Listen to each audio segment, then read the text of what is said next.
Best of Enemies. Yeah, you kind of see what they did with that title, Best of Enemies. This was in London, December 2022. And one of the plays I saw, of course, that's why I'm reviewing it. I would say, in summary, highly recommend. If you're here, go see this. It's a powerful piece, and it's got two celebrities, David Harewood, and Zachary Quinto. I'm kind of briefly know I know of Zachary from I guess Star Trek. He plays Spock, or did play Spock. I don't see a lot of them. And the other one, David, I believe, was in more British things.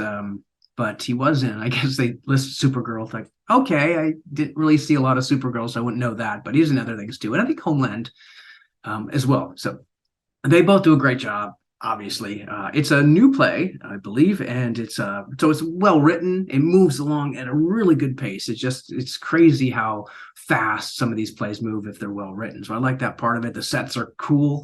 They do some really neat stuff with sets and TV, with cameras, and it's because it talks about these. I think it was in the '60s, but these sort of, I don't know what they political commentators and politicians, maybe Gore Vidal and the other guy, and they had some debates on TV. Before my time, I didn't see any of it, but it kind of supposedly changed the way television debates were done. It's like, in short, all respect was gone, and it became just tabloid stuff of people yelling and fighting and name calling and swearing. Yeah, just sort of like took the, I don't know. It just kind of ruined it. I mean, the news all became second. It was more tabloid. So you kind of see how that happens in this play, and one of the first moments, I suppose.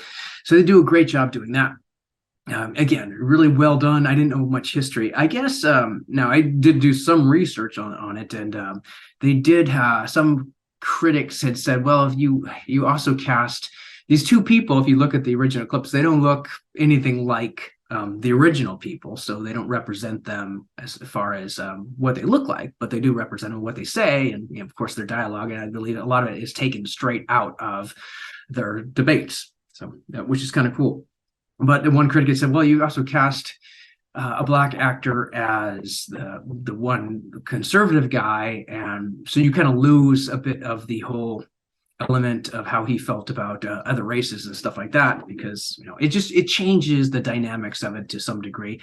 For me, I didn't really seem to care, but it does kind of like, yeah, you do kind of wonder. It's like, are you in a party that really represents your best interest? And some people believe it is, and I don't critique them on that. Whatever you feel is your party for you. So I guess you do lose a little bit of that, but on the other hand, you gain celebrity to come help sell tickets. So you got that, and you did a great job. You're reminding me a little bit of I think the president on 24, the first season. So I don't know why, and because it's not the same actor, but he reminded me of that guy.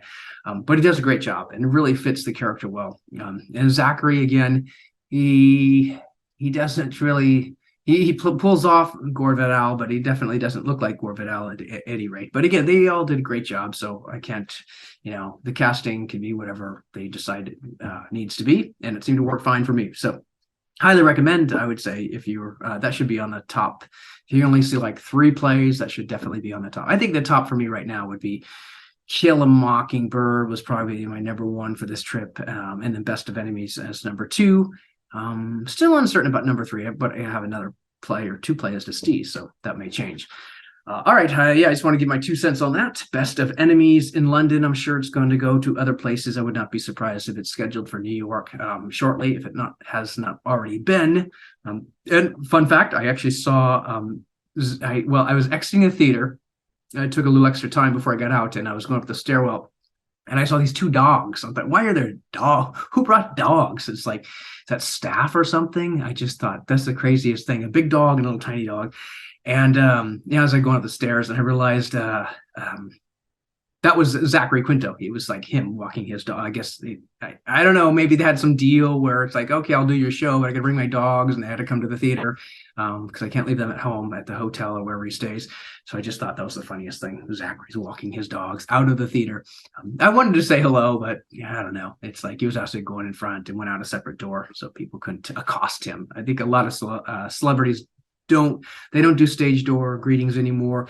I mean, as security was one thing, but I also think with COVID, it's like, yeah, the less exposure you have to, other people, the more chance your show can complete its run without having understudies go on or the show to be canceled, which is happening in a lot of places. So I can respect that, but I did kind of want to say, hey, Zach, good job, or whatever. I don't even know how he likes to pronounce his name, so I thought I'll leave him alone.